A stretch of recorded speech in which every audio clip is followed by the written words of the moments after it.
तुम एक तो बिना इजाजत क्लास में चले आए, क्लास के दरवाजे को लात मारी और फिर विपिन सर को रिस्पेक्ट भी नहीं दी। माफी मांगो, वरना बाद में ये मत कहना कि मैंने मौका नहीं दिया। आरव ने कहा। अपने टीचर की इज्जत का मान रखना एक स्टूडेंट का काम होता था। ये लड़का इस तरह से उनके विपिन सर का अनादर नहीं कर सकता था। उसने यहाँ आकर इतनी बदतमीजी से बात की और फिर लेटर फेंक कर जा रहा था। वो उसे ऐसे कैसे जाने दे सकते थे? तुम मुझे माफी मांगने के लिए कह रहे हो? जाओ, पहले जाकर इस काबिल तो बनो कि मेरे जैसे किसी इंसान को ऑर्डर दे सको। ऐसे कहकर रवि ने आरव को एक जोर की किक मारी। आरव भाला चलाना जानता था, लेकिन उसके पंच और किक में उतनी ताकत नहीं थी, ना ही उसे किसी और को इस तरह से हराना आता था। ऊपर से उसका लेवल भी अभी रवि से कम था और इसीलिए वो उससे ज्यादा कमजोर भी था। इससे पहले कि वो कुछ कर पाता, रवि की किक जोर से उसकी छाती पर लगी और वो उड़कर पीछे चला गया और जोर से जमीन पर गिर पड़ा। बदतमीज! रेनू को भी अब गुस्सा आ गया था। एक चीख के साथ ही वो भी रवि को मारने आ गया ही। उसका लेवल भी रवि के बराबर का ही था, लेकिन उसकी ताकत और टेक्निक अभी भी रवि से कम ही थी। कई बार मारने की कोशिश करने के बाद भी वो उसे मारकर गिरा नहीं पाई। वो लड़ती रही। लड़ाई में उसके कंधे पर चोट लगी और वो भी पीछे गिर पड़ी।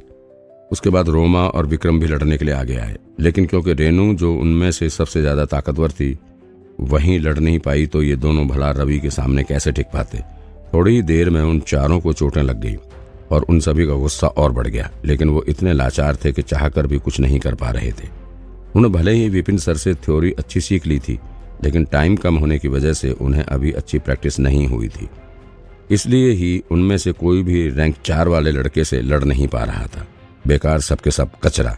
उन सभी को हराने के बाद रवि ने अपने बाजू ऊपर किए और कहा, यह बस एक छोटी सी सजा है। उसे अपने गिरे हुए काम करने से पहले सोचना चाहिए था कि अंत में यही हाल होगा। विवेक शर्मा सर उसे कहीं का नहीं छोड़ेंगे। कह देना उससे, अगर उसमें लड़ने की हिम्मत नहीं है तो जल्दी से माफी मांग ले, वरना क्या। इससे पहले कि वो अपनी बात खत्म करता, एक हल्की आवाज सुनाई दी। रोहन के साथ विपिन क्लास में वापस आ गया था। वरना विपिन बेकार हो या नहीं, लेकिन वो एक टीचर तो था ही, और स्कूल का एक स्टूडेंट होने के नाते वो एक टीचर के साथ बदसलूकी नहीं कर सकता था। हालांकि विपिन अभी आराम से ही बात कर रहा था, लेकिन फिर भी रवि ने सिर झुका लिया और फिर उसने गुस्सा काबू करते हुए कहा, वरना टीचर एग्जाम में हारने के लिए तैयार रहना। विपिन ने हाथ हिलाते हुए कहा, ये तुम नहीं बता सकते कि मैं हारूंगा या जीतूंगा। वापस जाओ और विवेक शर्मा को बता दो कि मैंने चैलेंज मान लिया है। असल में विपिन भी थोड़ा गुस्से में था।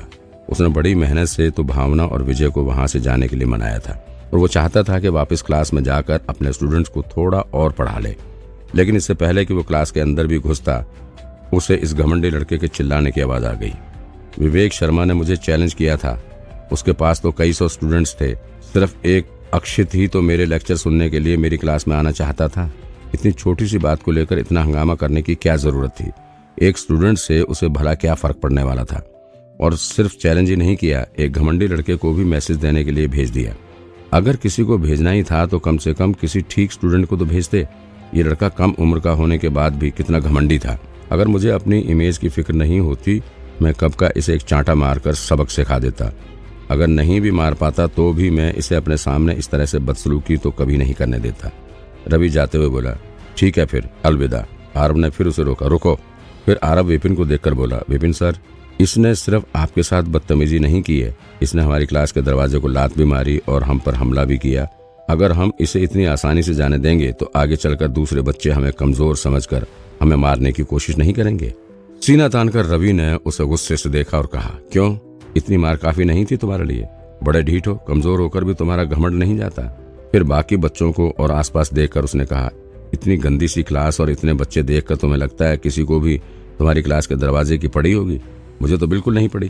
तुम्हें क्या लगता है दरवाजा टूट जाने पर लोग छुपकर तुम्हारी क्लास के लेक्चर सुनेंगे? तुम्हें कुछ आता भी है कहाँ जो चोरी का डर हो? सपने से बाहर आओ। और वैसे भी तुम में से किसी में इतनी ताकत तो है नहीं कि जो मुझे जबरदस्ती यहाँ से रोक सके।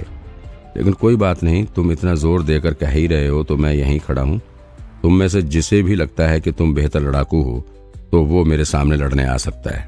इतना बोलकर वो हाथ पीछे कर विपिन के सामने खड़ा हो गया और बोला, विपिन सर, आप तो एक टीचर होने के नाते एक स्टूडेंट पर हमला कर नहीं सकते। मैं आशा करता हूँ आप उतने तो नहीं गिरे होंगे। टीचरों की भी अपनी इज्जत होती थी। अगर वो एक स्टूडेंट पर हमला करेंगे तो बाकी लोग तो उन्हें तरह तरह की गालियां देंगे ही ना। तभी तो कहा जाता है कि सिपाही को सिपाही से ही लड़ना चाहिए और जनरल को जनरल के साथ लड़ना चाहिए। एक जनरल का एक सिपाही को हरा देना कौन सी बड़ी बात होगी। उसे पता था कि विपिन खुद तो उस पर वार नहीं कर सकता था और उसने देख ही लिया था कि विपिन का एक भी स्टूडेंट उसकी बराबरी का नहीं था, इसलिए वो बिना डर के उसके सामने सीना तान कर खड़ा था। विपिन सर। रवि को विपिन सर के सामने भी इस तरह घमंड से बात करते देख रेनू, आरव और बाकी सभी को हैरानी हुई। उन सभी को गुस्सा आ रहा था और मन कर रहा था कि उसका मुंह तोड़ दे, लेकिन वो फिर भी अपनी जगह पर खड़े रहे। उन्हें पता था कि उनमें से कोई भी रवि की बराबरी का नहीं था। वो पहले भी कोशिश करके देख चुके थे और बुरी तरह हार भी चुके थे। अब अगर उन्होंने उस पर फिर से वार किया तो शर्मिंदगी के अलावा कुछ हाथ नहीं आएगा। रवि की धमकी को अनसुना कर विपिन ने अपने स्टूडेंट्स की ओर देखकर पूछा, तुम इसे सबक सिखाना चाहते हो? सभी ने सिर हिलाकर कहा हाँ।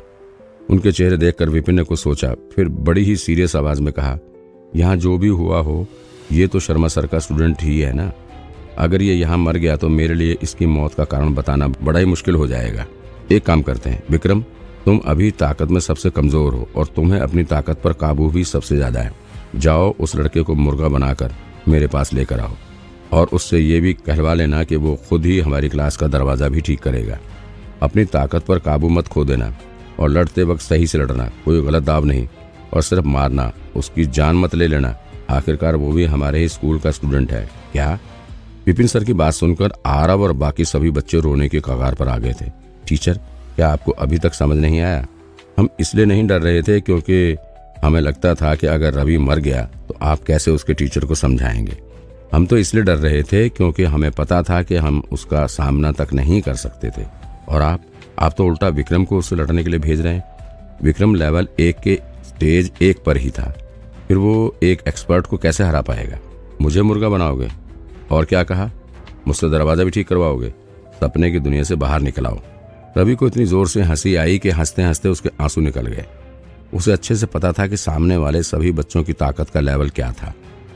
जब वो उनसे लड़ रहा था तभी उसे अंदाजा लग गया था कि वो सभी उससे कमजोर थे, खासकर विक्रम। उसे तो एंट्रेंस एग्जाम में लास्ट रैंक मिली थी, वो उसे क्या हराएगा? और फिर भी विपिन ने उसे लड़ने के लिए विक्रम को भेज दिया। उसने तो आज तक सिर्फ यही सुना था कि विपिन पढ़ाने में बेकार था। आज तो उसने ये भी देख लिया कि विपिन को तो टैलेंट की पहचान तक नहीं थी। विपिन की बात सुनकर तो उसे अपनी काबिलियत पर थोड़ा भी शक नहीं रहा। वो घमंड से बोला, ठीक है, अगर तुम में से कोई भी मुझे हरा पाया तो मैं तुम्हारी क्लास का दरवाजा तो ठीक करूंगा ही, साथ ही जीतने वाले को मैं 1000 रुपये भी दूंगा। दुनिया की यही रीत थी, गरीब कमाता था तो अमीर उड़ाता था। रवि इतनी कम उम्र में अच्छी ताकत पा चुका था, इसलिए अपनी फैमिली के पैसे उड़ाने में उसे थोड़ी भी दिक्कत नहीं होती थी। वो हर उस चीज पर पैसे उड़ाता था जिससे उसका घमंड बढ़ सके। 1000 रुपये बड़ी रकम थी, लेकिन रवि के लिए वो जेब खर्च से ज्यादा नहीं था। विपिन ने पूछा, तुम जीतने वाले को पैसे दोगे? दोनों हाथ पीछे करके रवि बोला, बिल्कुल। उसने अभी उन सब से लड़ाई की थी। उनका लेवल देखकर तो लगता था कि अगर वो सभी 10 साल भी प्रैक्टिस कर लें तो भी उसे हरा नहीं पाएंगे। विपिन ने हाथ हिलाकर कहा, अच्छा। फिर अपने स्टूडेंट को देखकर कहा, तुम्हारा कमाई का टाइम आ गया है विक्रम, बेहतर होगा कि तुम पहले कोशिश करो। मेरी बात याद है ना?